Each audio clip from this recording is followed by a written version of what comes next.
오늘 이 복된 자리, 은혜의 자리, 하나님 앞으로 오신 여러분들을 환영하고 축복합니다. 방금 읽으셨지만 오늘 본문은 시편입니다. 시편은 한마디로 문학 장르상 시죠.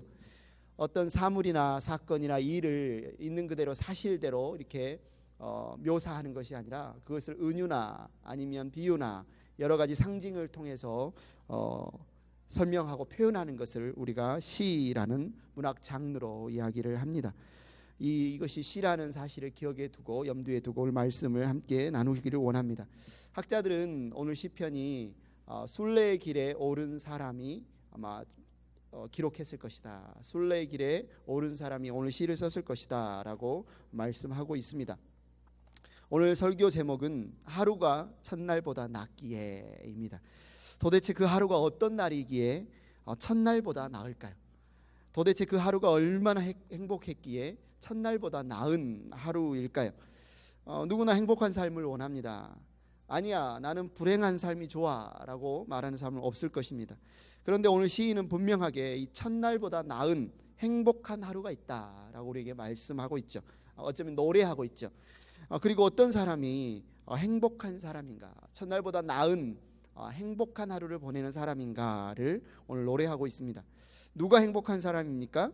오늘 본문 4절에 보니까 주님의 집에 사는 사람들이 행복한 사람입니다. 주님의 집에 사는 사람들이 행복한 사람입니다. 주님의 집에 사는 사람들은 복됩니다. 그들은 영원토록 주님을 찬양합니다.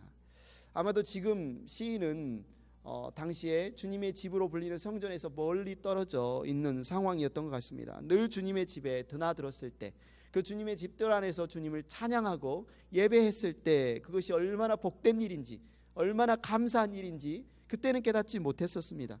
그런데 이제 그럴 수 없는 상황이 되자, 주님의 집에 가까이 나아가서 주님을 찬양할 수 없는 상황이 되자, 주님의 집 안에 있는 것이, 주님의 집에서 주님을 찬양하는 것이 얼마나 복된 일인가, 그 사실을 깨달았습니다. 오늘 본문 1절에 시인은 이렇게 노래합니다. 만군의 주님, 주님이 계신 곳이 얼마나 사랑스러운지요. 주님이 계신 곳이 얼마나 사랑스러운지요. 주님의 집이, 성전이 화려하고 아름답고 너무나 장대해서 그곳이 사랑스럽다는 것이 아닙니다. 주님의 집이 사랑스러운 이유는 바로 주님이 그곳에 계시기 때문입니다. 무슨 말입니까? 내가 주님을 사랑합니다. 내가 주님을 보고 싶습니다. 이 말을 주님이 계신 곳이 얼마나 사랑스러운지요 라는 시적으로 표현하고 있습니다.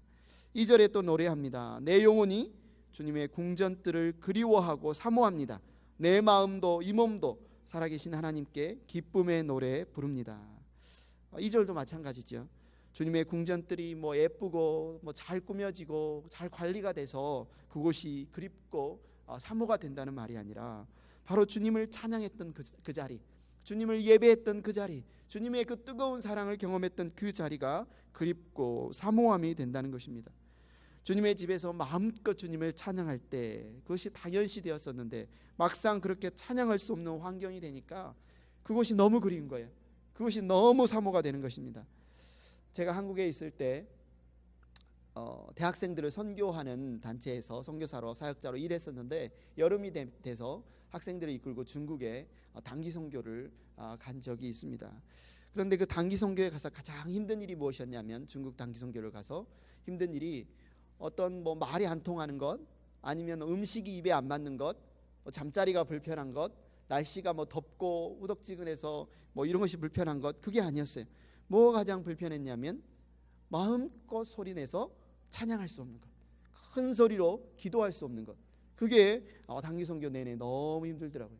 여러분이 아시다시피 중국은 지금도 공산국가고, 그래서 기독교인들, 특히 외부에서 들어온 기독교인들, 선교사들에 대해서는 굉장히 감시하고, 그래서 뭔가 이렇게 잘못된 그런 상황이 걸리면 바로 추방하는 그런 일들이 벌어집니다. 그래서 우리가 갔을 때 이미 그곳에서 사역하고 있던 선교사님들이 큰 소리로 찬양하지 말고 큰 소리로 기도하지 말고 조용히 해야 된다.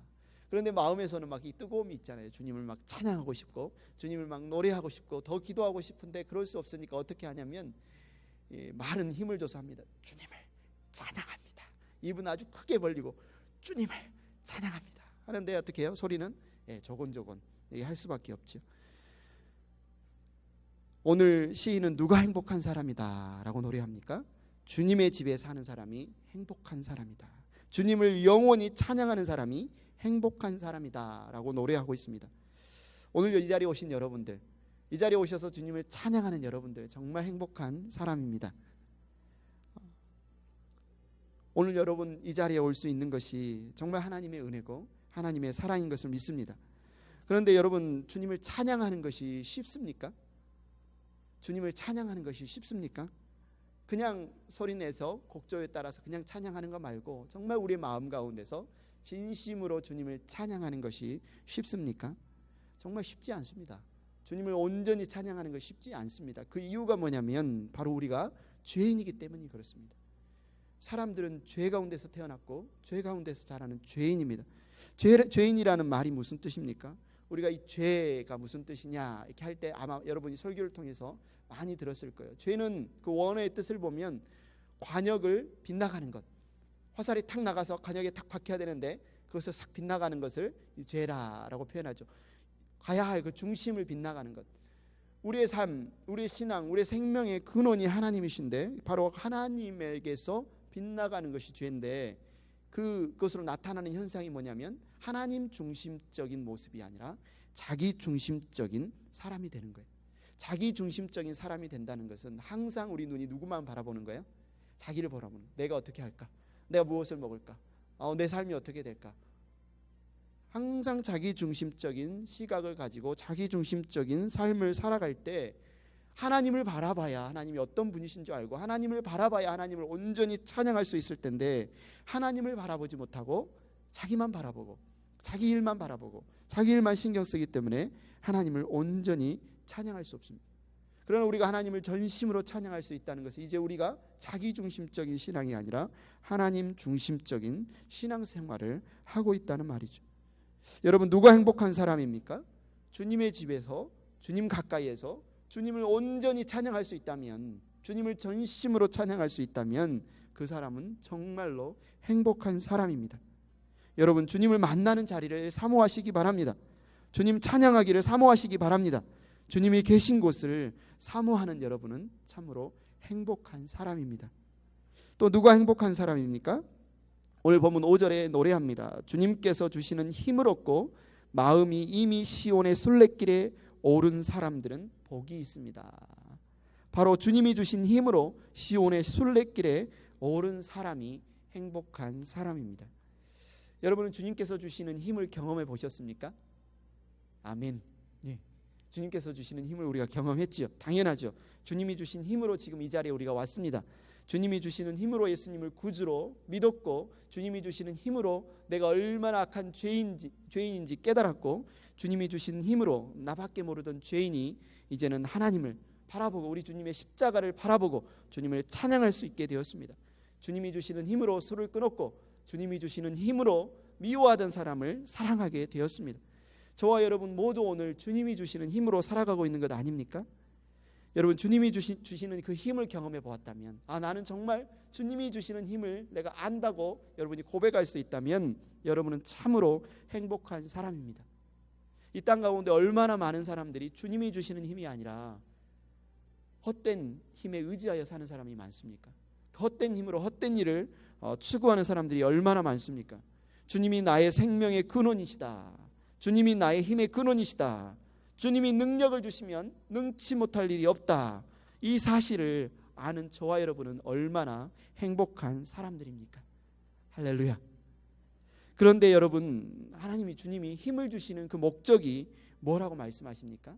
우리에게 힘을 주셔서 그래 이제 네 마음대로 네 하고 싶은 일들 하면서 살아봐 라고 힘을 주시는 것이 아니라, 내 마음대로 잘 먹고 잘 살라고 힘을 주시는 것이 아니라, 오늘 말씀해 보니까 주님이 힘을 주시는 목적은 바로 믿음의 순례길에 올라서 그 믿음의 순례길을 잘 마치도록 하기 위해서 주님이 우리에게 힘을 주신다라고 말하고 있습니다. 믿음의 순례길이 무엇일까? 이렇게 묵상해 보았습니다. 믿음의 순례길이 무엇일까?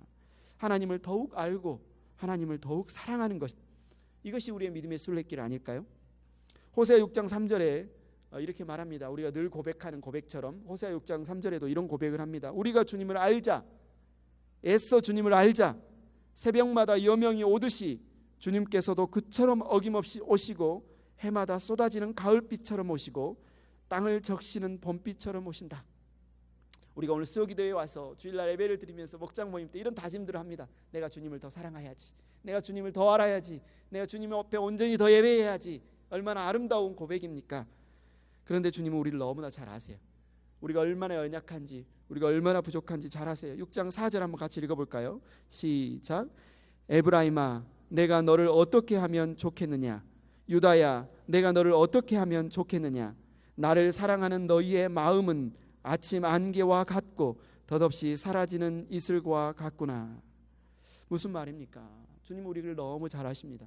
우리가 입술로 지금 주님 사랑합니다, 주님을 더 알기를 원합니다, 주님을 더 찬양하기를 원합니다, 아멘 했지만 우리의 의지로는, 우리의 힘으로는, 우리의 노력으로는 하나님을 온전히 알 수 없고 하나님 온전히 사랑할 수 없다는 것을 주님은 아십니다.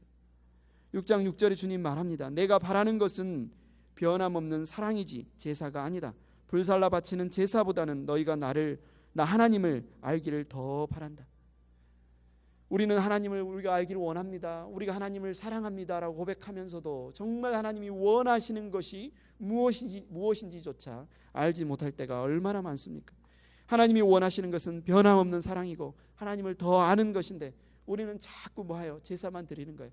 아, 이것이 내게 좋으니까, 내가 이것을 좋아하니까, 이것이 내가 좋게 보이니까 내 방식으로 우리한테 좋은 것으로 하나님께 사랑하려고 하는 겁니다.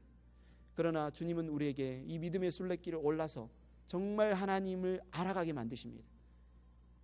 우리 안에 있는 우리의 생각, 우리 안에 있는 우리의 교만, 우리의 방식, 우리의 믿음 생활 방식까지도 다 내려놓고 자기 중심적인 신앙, 내 생각, 내 판단을 다 내려놓고 이제는 눈을 들어 하나님만을 바라보게 하십니다. 하나님의 뜻을 살피게 하십니다. 하나님의 뜻대로 살아가는 신앙인으로 변화되어지는 과정이 바로 믿음의 순례길입니다. 그래서 믿음의 순례길은 어쩌면 편안하고 아무 문제가 없는 여행길이 아닙니다. 눈물의 골짜기입니다. 오늘 보면 6절 한번 읽어보겠습니다. 시작. 그들이 눈물의 골짜기를 지날 때 샘물이 솟아서 마실 것입니다. 가을비도 샘물을 가득 채울 것입니다. 하나님은 믿음의 순례길에서 내가 좋다고 생각했던 것들, 내가 선하다고 생각했던 것들, 내가 옳다고 생각했던 것들을 다 내려놓게 하십니다. 우리한테는 그것이 정말 힘이 들죠. 내가 너무 사랑했던 것, 내가 너무 좋아했던 것, 내가 그동안 오랫동안 내 마음을 두었던 것들을 다 내려놓게 하십니다. 그 내려놓을 때 얼마나 우리가 고통스럽습니까? 얼마나 두렵습니까? 불안합니까? 무섭습니까? 그렇습니다. 우리는 이 믿음의 순례길을 우리 혼자의 힘으로 걷지 못합니다. 그래서 주님이 그것을 잘 아시기 때문에 우리와 함께 걸으시고 우리에게 힘을 주십니다. 하나님의 뜻대로 믿음의 순례길에 오른 성도들의 삶은 하나님이 책임을 주십니다. 그 길을 넉넉히 이기고 걸을 수 있는 힘을 주십니다. 주님이 힘을 주십니다. 눈물의 골짜기를 지날 때 샘물이 솟아서 마시게 하십니다. 가을비를 내리셔서 그 샘물이 마르지 않도록 가득하게 채워주십니다. 누가 행복한 사람입니까? 바로 주님이 주시는 힘으로 이 믿음의 삶, 믿음의 순례길에 오른 사람이 바로 행복한 사람입니다. 주님의 주시는 힘으로 반드시 이 믿음의 순례길을 완주케 하시는 그 주님이 함께 하시는 저와 여러분이 바로 행복한 사람입니다. 세 번째로 누가 행복한 사람입니까? 오늘 보면 12절 같이 한 목소리로 읽겠습니다. 시작. 만군의 주님을 신뢰하는 사람에게 복이 있습니다. 바로 주님을 신뢰하는 사람이 행복한 사람입니다. 주님을 신뢰하는 사람이 행복한 사람입니다. 오늘 본문 12절은 어쩌면 오늘 본문 시편 84편의 주제와도 같습니다. 누가 행복한 사람이냐? 하나님 우리에게 말씀하십니다. 주님을 신뢰하는 사람이 행복한 사람이다. 그런데 이 사실을 알고 믿는 것이 정말 쉽지가 않습니다. 이스라엘 백성들을 보십시오. 성경의 이스라엘 백성들은 하나님이 행하시는 놀라운 기적, 놀라운 권능, 그것을 눈으로 목격했습니다. 자신들을 노예되었던 삶에서 구출하시는 하나님을 보았습니다. 하나님의 뜻이 무엇인지 그들은 보았습니다. 그런데도 불구하고 그들은 끊임없이 자신의 생각과 자신의 판단을 더 의지하고 신뢰함으로 하나님을 원망합니다. 하나님을 불평합니다. 하나님을 거역합니다. 그리고 무엇을 신뢰했습니까? 하나님을 신뢰하기보다 군사력을 신뢰했고 경제력을 신뢰했고 주변의 강대국들, 힘센 나라들을 신뢰했습니다. 하나님을 신뢰하기보다 자신들이 보기에 저 나라는 어떻게 저렇게 잘 살까? 저 나라는 어떻게 저렇게 큰 나라를 이루어서 강대국이 되어서 떵떵거리며 살까? 보았더니 그들이 섬기는 우상이 눈에 보여요. 그래서 하나님을 신뢰하기보다 우상들을 신뢰하고 의지했습니다. 주님을 신뢰하는 것이 내가 주님을 신뢰합니다 라고 단순히 입술로 고백하는 것, 그 이상이라는 사실을 우리는 너무나 잘 알고 있습니다. 주님을 신뢰한다는 말은 내가 주님 외에 다른 것을 신뢰하지 않습니다. 내가 주님을 신뢰한다라는 말은 내가 주님보다 그 어떤 것도 의지하지 않고 신뢰하지 않습니다. 다 주님 앞에 내려놓습니다 라는 고백입니다.